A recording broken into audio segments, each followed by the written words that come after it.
Stop for a second. Don't scroll. Don't half listen.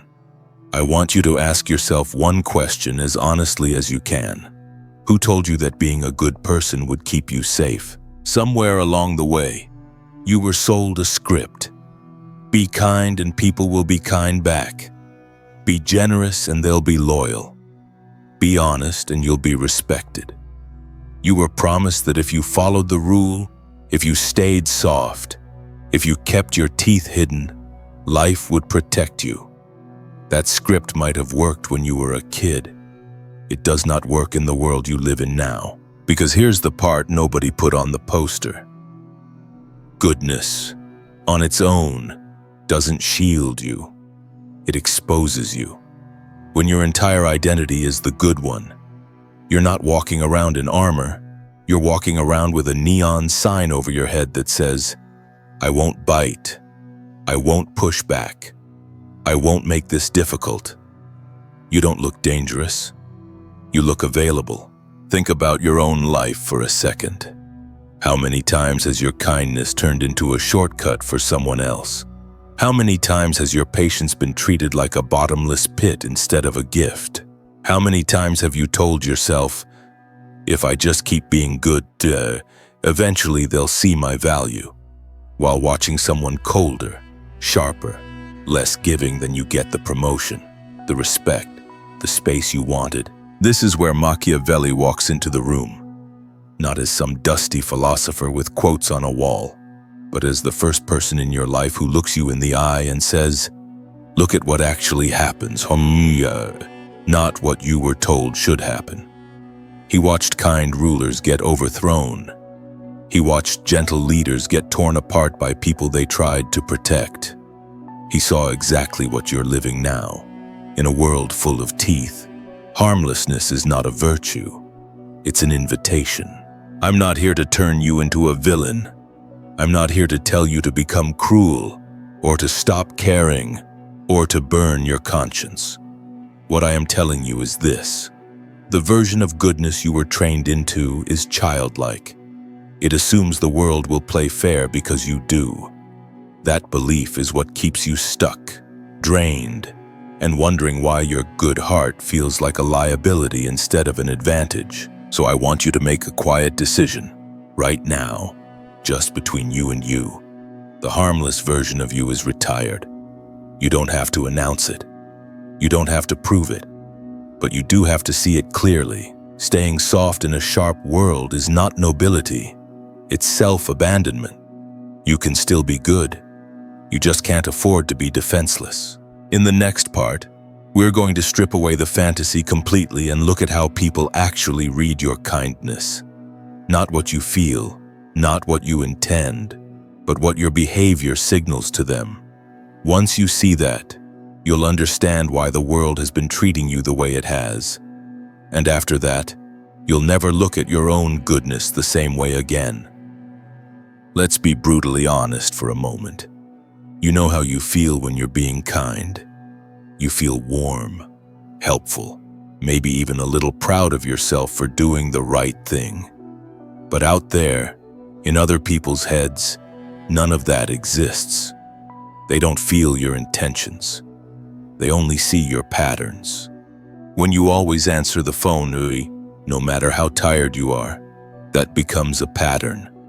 When you always say, it's okay, don't worry about it, even when you are hurt, that becomes a pattern.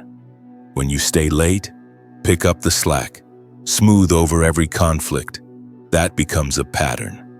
And the human brain is very simple about patterns. If something happens every time, it starts to expect it every time. So while you're thinking, I'm being a good friend, a good partner, a good colleague, other people's nervous systems are quietly filing you under a different label. This one will handle it. This one won't complain. This one won't push back. You don't become the good one in their mind. You become the designated shock absorber. Think about the kindest person you know. The one who would drop everything to help anyone. Now be honest. Are they the person people respect most? Or are they the one everyone piles last-minute crises on? When there's an emergency, sure, they get called. But when there's a promotion, a big opportunity, a serious leadership role, are they the first choice? Or does the room suddenly remember someone else who feels more decisive, more strong, more leader-like? This is the uncomfortable truth. Constant kindness, without visible limits, doesn't read as strength. It reads as predictability. People assume you'll say yes. They assume you'll understand. They assume you'll swallow it. Your goodness stops looking like a choice and starts looking like your role. And once people think something is your role, they stop feeling grateful for it. They just use it. Machiavelli wouldn't be shocked by this at all. He spent his life watching courts and power structures where the soft, endlessly forgiving types weren't elevated for their goodness. They were pushed to the edges, used when convenient, discarded when not. Not because people are monsters, but because people are wired to respond to risk and resistance. If you never offer resistance, you are not seen as dangerous. And if you are not dangerous, you are not really respected. You've probably felt this in small ways. The coworker who dumps work on you because you're so good at it. The friend who only calls when they're in crisis, never to check on you. The family member who decides your time doesn't need to be asked for. It can just be taken. Notice the pattern. Your kindness doesn't make them step up. It makes them lean more of their weight on you. Here's the part that can be hard to swallow. You trained them to do that. Not on purpose. Not because you're stupid. Because you thought your endless yes would eventually be seen and honored. Over time, your behavior taught them a simple rule: if they push, you bend. If they ask, you give. If they cross your line, you move the line. From their point of view, why would they stop? This is why your life feels so lopsided. Why you're exhausted and they seem fine. Why you lie awake replaying conversations while they sleep like babies. The world is not reading your kindness as goodness with a spine. It is reading your kindness as no consequences. Once you see this, you can't unsee it. You start noticing the small flinches in your own body when someone says, "Can you just?" You notice how fast your mouth says yes while your chest says no. You notice how often people assume your time and effort are just available. I want you to let that land, not to shame you, but to wake you up. Your heart might be pure. Your intentions might be beautiful. But in a Machiavellian sense, the world is not judging the purity of your heart. It is judging how easy it is to get what it wants from you. In the next section, we're going to go deeper into what happens when this pattern continues over time. Because it doesn't just stay at people ask you for help. It mutates. Your kindness turns into expectation. Expectation turns into entitlement. And one day, when you finally say no, the very people you carried will act like you've betrayed them. That's the next layer of the trap you need to see clearly. Let's take all the feelings out of this for a minute and talk like strategists. Not good person versus bad person. Just math. You wake up with a limited balance every single day. Not just money, time, focus, emotional bandwidth, physical energy. That is your real currency. That is the fuel that runs your life. And every time you say yes to something, you swipe that card. Most good people never look at the bill. They say yes to the extra shift, yes to the last-minute favor, yes to the late-night phone call, yes to the emotional dumping, yes to "can you just help me with one more thing?"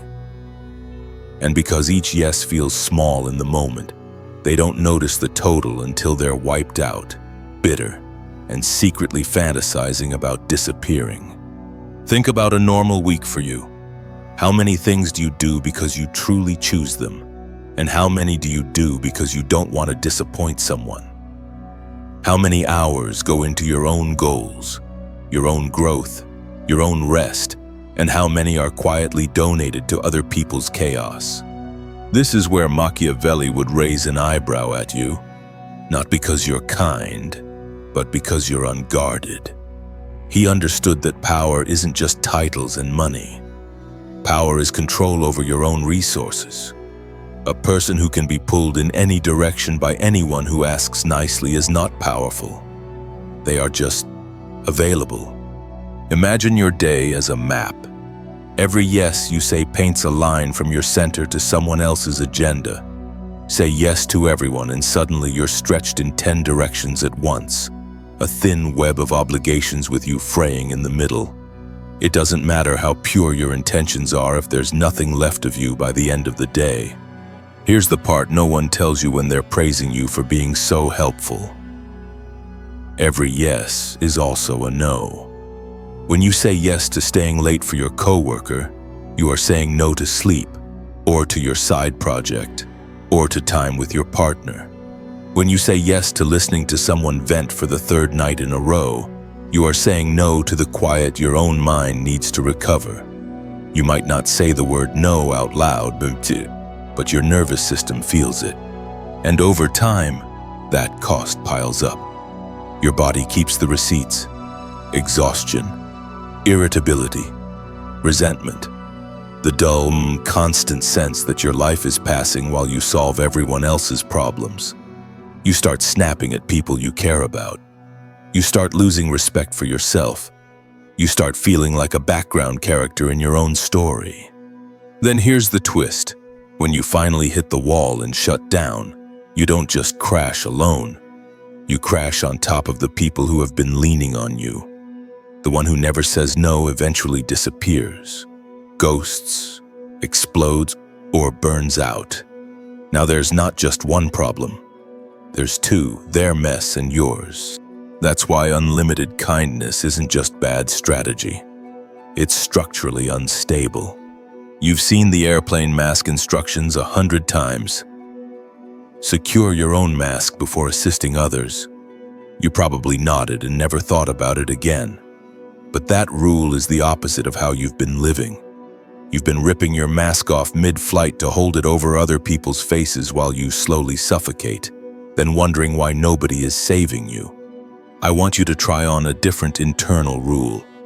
If I drain myself completely, I eventually fail everyone, including me. That's not selfish. That's basic engineering. A bridge that lets every truck in the city roll across without weight limits doesn't become kind. It collapses. This is where a Machiavellian mindset can actually protect your goodness. A cold strategist looks at their calendar, their energy, their money, and asks, what can this system realistically support? They understand that if they want to be a refuge for the right people long-term, they cannot be a free, unlimited service for everyone short-term. You don't need to become hard-hearted to do this. You need to become precise.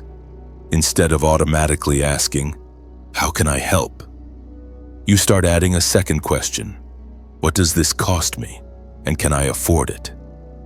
Sometimes the answer will still be yes, but it will be a chosen yes, not a reflex. You might even say to yourself, quietly, I treat my time and energy as assets, not freebies. That single shift will scare some people. The ones who benefited from your exhaustion won't like this version of you. But the truth is, you were already paying a heavy price. You were just paying it alone. In the next section, we're going to look at something even more subtle, not just how you spend your resources, but how you present yourself.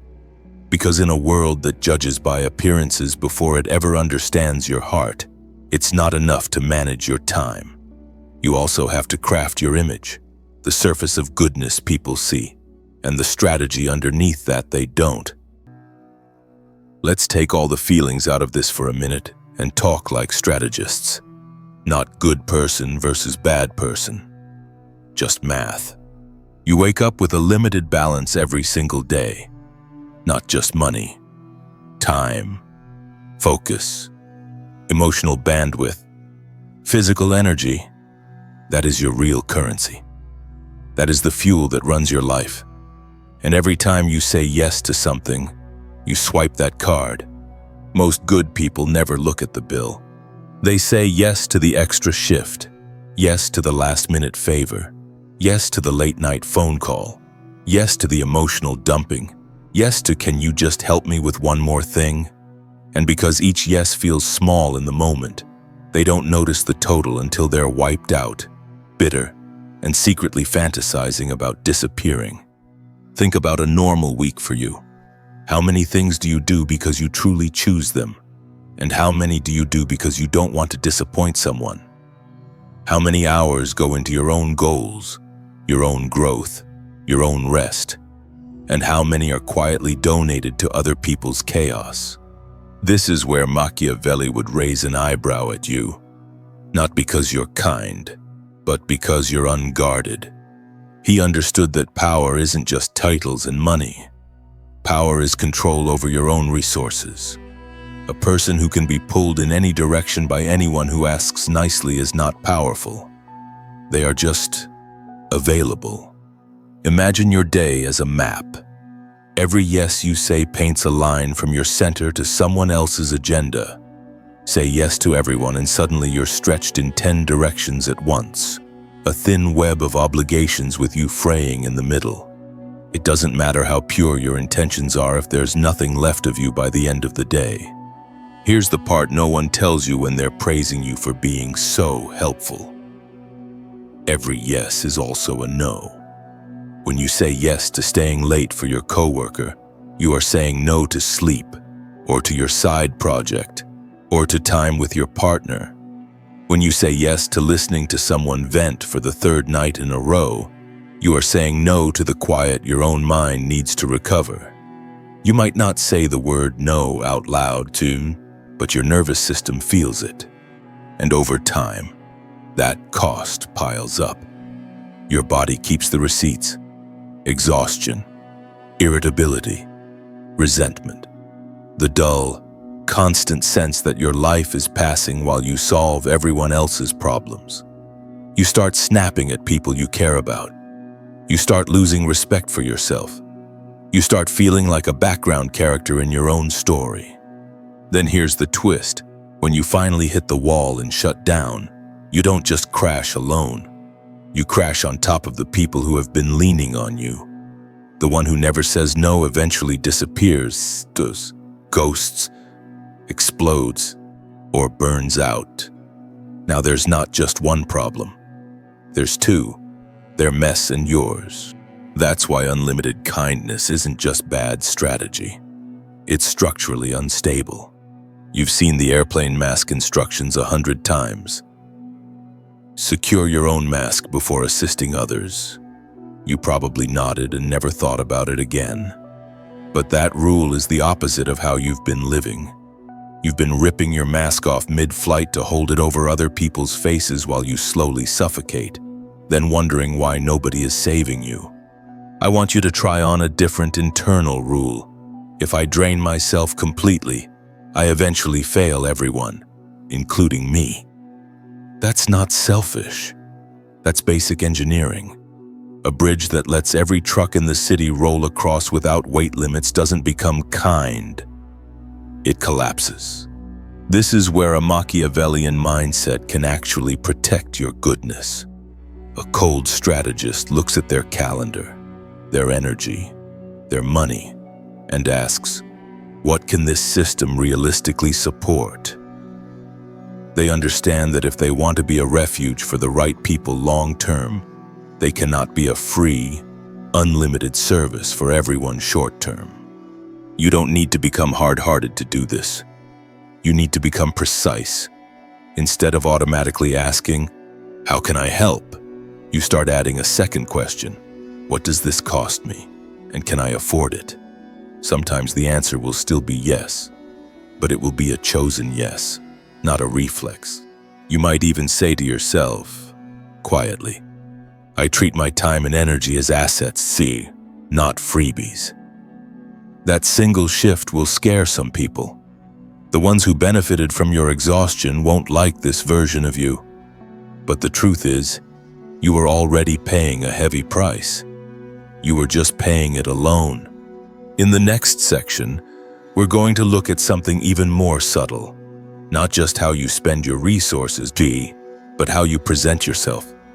Because in a world that judges by appearances before it ever understands your heart, it's not enough to manage your time. You also have to craft your image, the surface of goodness people see, and the strategy underneath that they don't. Let's talk about something most good people never want to admit. The world is looking at you long before it's looking into you. You know your own heart. You know your intentions, your reasons, your private struggles, but nobody else is living inside that. They're reading snapshots, tone of voice, body language, how often you say yes, how quickly you back down, whether you look like someone who can be pushed or someone they need to think twice about. That means this: your image often decides your fate long before your character gets a chance to speak. Most people who are naturally kind hate this idea. They say things like, "I don't want to play games, I just want to be myself. If people don't like the real me, that's their problem." It sounds noble. It also sounds exactly like what a powerless person says right before they get sidelined. Machiavelli understood something most gentle souls never do. People judge based on what they can see. They don't have access to your inner purity. They have access to your behavior and your presentation. If you look endlessly soft, endlessly forgiving, endlessly available, they will not pause the movie to wonder about your deep moral code. They will simply react to the signal: low threat, high usefulness. That's why you see ruthless people with angelic branding and genuinely kind people with no influence. One knows how to manage their surface. The other insists the inside is all that matters, and then gets shocked when the world doesn't reward them for it. So let me give you a different frame. Image is not a lie. Image is a tool. Think of a surgeon. Their job is to cut you open to save your life.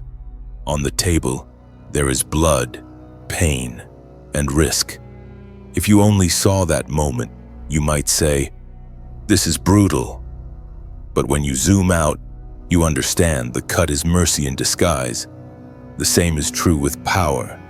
Sometimes the choices that look harsh from the outside are the ones that actually protect, preserve, and heal. This is where the mask of goodness comes in, and I want you to hear this carefully. I am not telling you to fake who you are. I'm telling you to choose what parts of you the world gets easy access to. You can be warm in public and ruthless with your calendar. You can be polite in a meeting and absolutely uncompromising about your boundaries. You can smile and say, "I can't take this on," without raising your voice. On the surface, you're still the reasonable, respectful person. Underneath, you are quietly defending the structure of your life. Powerful people do this instinctively. They don't walk around scowling, trying to look dangerous. They radiate composure. They're courteous, they listen, they shake hands. But there is a line in their energy that says, "This is as far as you go." You may not even be able to define it, but you feel it. It's the difference between someone who is kind because they're scared of conflict and someone who is kind because they chose to be from a position of strength. Machiavelli would tell you that everyone sees who you appear to be, but almost no one truly experiences your inner reality. So your job is to make sure the version they see works for you, not against you. Not perfect, not flawless, just calibrated, approachable, but not exploitable. Helpful, but not on demand. Good, but not harmless. If you've been living with your insides turned outward, bleeding sincerity everywhere and hoping someone will appreciate it, this may feel unnatural at first. You might worry, am I being fake? No, you're being intentional. You're learning that you can keep your core soft while letting the world meet your shell. You might choose a simple line to hold in your mind. My heart can stay open, but my gates stay guarded. That doesn't make you less genuine. It makes you less of a target. Now that you understand the power of your image, the next step is to back it up with behavior. A strong presence means nothing if you still fold every time someone pushes. In the next section, we're going to get into the practical part: boundaries, teeth, and selective generosity. How you say no without drama. How you say yes in a way that raises your value instead of erasing it. How you move from being the default helper to being the respected, chosen ally. Let's be blunt. Your life doesn't change because you understand boundaries. It changes the first time you enforce one and don't back down. Up until now, you've probably treated kindness like Wi-Fi. Always on, always available. Whoever connects, connects. That's why you're drained. Power doesn't come from having a big heart. It comes from deciding who gets access to it, when, and on what terms. A Machiavellian mind doesn't ask, "How can I be nice to everyone?" It asks, "Where does my effort actually matter, and who has earned it?" That shift alone separates the exhausted good person from the calm, dangerous ally. So let's talk about teeth.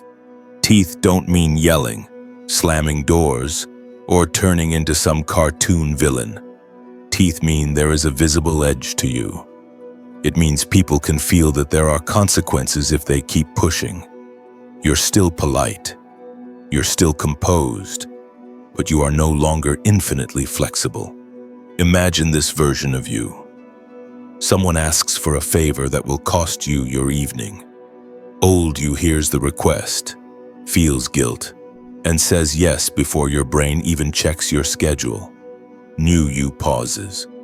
You actually run the numbers in your head. What does this cost me? Does it align with what I'm building? Has this person shown me respect in return?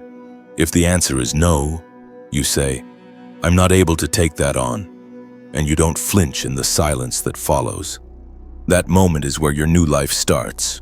Selective generosity is not stinginess. It's aim.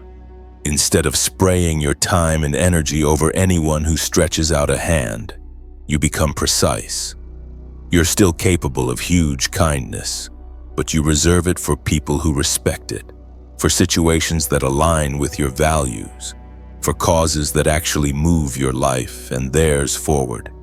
You stop helping people stay stuck. You stop funding other people's laziness. You stop being the emotional landfill for those who never change. And because your yes isn't cheap anymore, it becomes precious again. When you show up, it means something. Machiavelli, in his cold way, would call this ordering your loyalties. You're no longer loyal to every demand. You're loyal to your principle, your future, and the few people who prove, over time, that they can stand beside you instead of on top of you. Everyone else gets civility, not unlimited access. Of course, the moment you start doing this, some people will test you. The ones who are used to your endless yes will pout, guilt trip, or call you changed. And they're right. You have changed. The difference is, you used to abandon yourself to keep them comfortable. Now you're willing to disappoint them to stay intact. You might hold one simple rule in your head when you feel yourself wobbling. If it costs me my self-respect, it's too expensive. That sentence will save you from a lot of quiet self-betrayal dressed up as kindness. As your boundaries harden, something interesting happens. The right people start treating you differently. They hear your no and respect it. They value your yes because it's real, not automatic. Your relationships get sharper, cleaner, more mutual. You're no longer the doormat. You're the grounded, reliable presence who helps from choice, not compulsion. This is where goodness starts to transform. It's no longer about making everyone feel good in the moment. It's about protecting your capacity so that when you choose to help, it actually lands, actually lasts, actually changes something. And that brings us to the next question you have to face. What are you actually trying to achieve with your goodness? Are you chasing the feeling of being liked? Or are you serious about making a real difference? In the next section, we're going to redefine what it means to be good from the ground up, and why focusing on results instead of halos is the only way your kindness will ever truly matter. Let me ask you something that might sting a little. If someone watched your life on mute, with no access to your thoughts or intentions, would they say you're effective or just nice? Most good people live in the world of intention. I meant well. I was trying to help. My heart was in the right place. And that matters to you, because you feel it. But the harsh reality is, nobody else is living inside your intentions. They're living with the consequences of what you actually do. Think about a teacher who never fails anyone because they don't want to hurt feelings. It sounds kind, but what happens to those students when the real world doesn't care about their unearned A's? Think about a manager who avoids giving hard feedback because they don't want to be mean. The team stays weak. Problems never get fixed, and the best people leave. On the surface, those leaders look gentle. In practice, their softness costs everyone. This is where your old definition of good starts to crack. You were taught that being good means being agreeable, pleasing, non-threatening. Smooth things over. Keep everyone comfortable. Don't upset anyone. That's not goodness. That's conflict avoidance with a halo on top. Real goodness has a spine. It's willing to cause short-term discomfort to prevent long-term damage. A truly good parent doesn't let their kid do whatever they want, because they love them too much to say no. They set rules. They enforce them. The kid might slam doors, cry, say, "I hate you." On the scoreboard of immediate feelings, the parent looks bad. On the scoreboard of that child's future, they're doing the right thing. That's the difference between wanting to be liked and wanting to do what actually helps. Machiavelli, in his cold way, didn't care about pretty speeches and noble motives. He watched what happened. Did your choices protect the people you're responsible for, or expose them? Did they strengthen your position or weaken it? Your heart could be made of gold, but if your actions lead to chaos, betrayal, or collapse, the world doesn't grade you on effort. It just lives in the mess you created. I want you to start looking at your own niceness through that lens. When you say yes to keep the peace, what happens 3 months later? When you avoid a hard conversation with your partner, what kind of relationship are you building?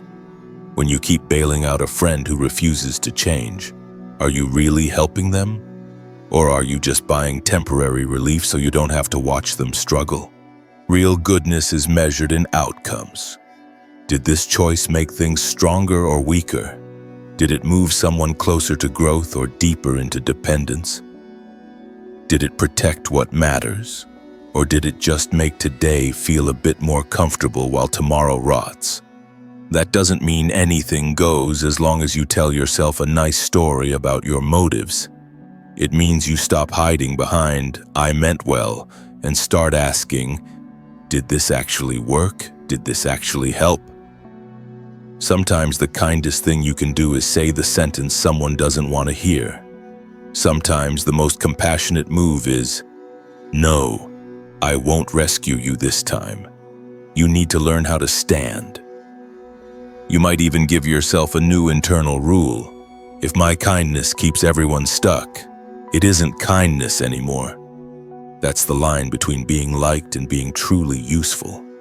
Once you start thinking this way, another question naturally appears.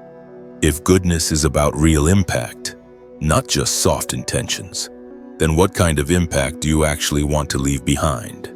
What will your pattern of choices add up to over years, not just days? In the next section, we're going to zoom out.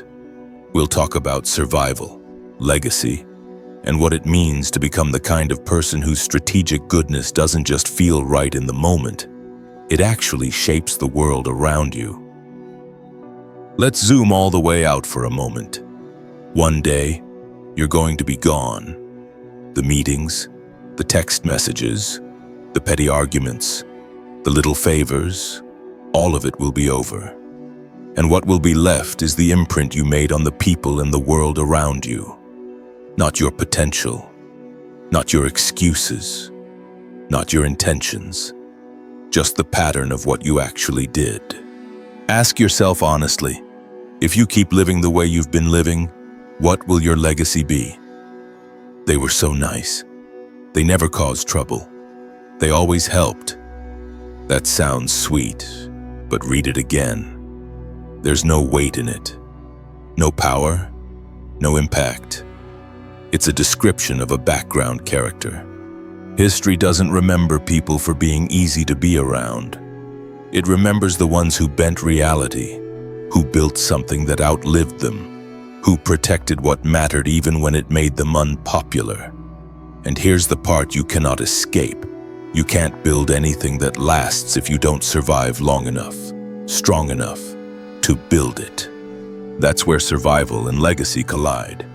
You can't support your family if you're burned out and broken. You can't keep telling the truth if you let people with sharper teeth silence you. You can't keep giving if you let the world strip you of every resource, every boundary, every ounce of self-respect.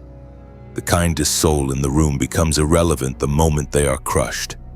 This is why Machiavelli said, in essence, that if you're forced to choose, being respected matters more than being adored. Love is fragile. It comes and goes. It changes with moods and misunderstandings. Respect, when it's earned properly, has bones. People may not always like you, but they think twice before crossing you. They know there is a line. They know there are consequences. And in that space, your goodness can actually function instead of being trampled. You don't have to choose between being good and being strong. In fact, the whole point of everything we've talked about is that the world needs you to be both. Soft enough to care, hard enough to protect what you care about, warm enough to connect, cold enough to cut off what is killing you. Good intentions powered by a spine. So here's the real shift. Goodness is no longer your costume. It becomes your weapon. Strategic kindness means you protect yourself so you can protect others longer. You build yourself so you can lift others higher. You get strong so you can stand between the vulnerable and the people who would eat them alive. You stop throwing your energy into black hole and start investing it where it multiplies. You stop chasing the feeling of being liked and start chasing the reality of making things better. I want you to treat this moment as a quiet oath, not something you post, not something you announce, just something you know. I will not let my goodness be used against me. I will train it. I will aim it. I will guard it. That doesn't make you colder. It makes you durable. Because in a world full of wolves, you were never meant to be a sheep. You were meant to be the one who can walk into the field with eyes open, not naive, not harmless, and still choose to protect instead of prey. Not because you're too weak to do harm, but because you're strong enough to choose when, where, and how your power is used. From here on, every yes, every no, every boundary, every act of generosity can come from that place. Not blind goodness, dangerous kindness, not a life spent proving you're nice, a life that actually leaves something standing when you're gone. And now the question comes back to you. Plain and simple. Are you going to keep living as the old version of good that keeps breaking you? Or are you willing to carry your goodness like a blade, sharp, controlled, and finally under your command?